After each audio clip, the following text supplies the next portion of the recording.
So ayun guys, end ko na yung vlog ko. Nagpunta ako dito sa ano, tawagin ko na lang itong ano, Kawit Baby. Ayan,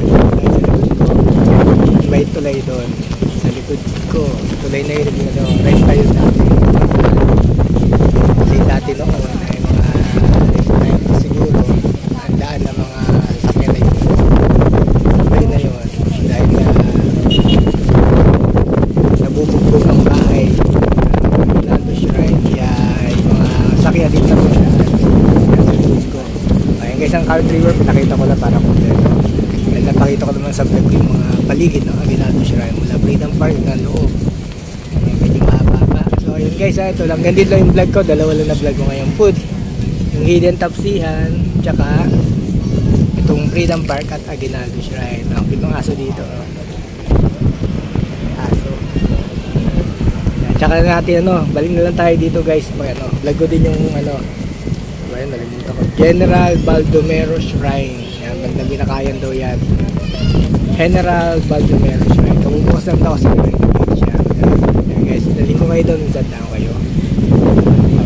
Kung meron pa tayo yung church. Yun, kasi gabi na eh. Kasi medyo may pupuntahan pa akong handaan. Yan, medyo na-delay nga guys. Kasi nga ay nagtagal tayo sa mga unexpected friends sa dancing na naman. Siyempre, sa'yo na naman tayo. Nagtagal tayo. Kasi kahit sa kita pero yung so guys, thanks for watching. This is Deep Ride TV, Freedom Park, Aguinaldo Shrine. Tayo lang ginagawa. Yan, ito yung aso. Tayo lang ako.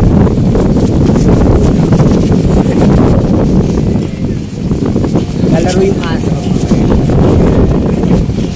Walang basura. Ay, anong pangalan ng aso nyo? Mawa? Asuma. Yan, ang guys, si Suma. Parang rin si Suma. Aking bagong friend na daw dito sa Aguinaldo Shrine. Hello, Suma. Ba't na yung mga basura dyan? Asuma. Hey guys, thanks for watching. Deep Ride TV, Freedom Park, Aguinaldo Shrine. Till next vlog. Bye! Don't forget to like and subscribe at share.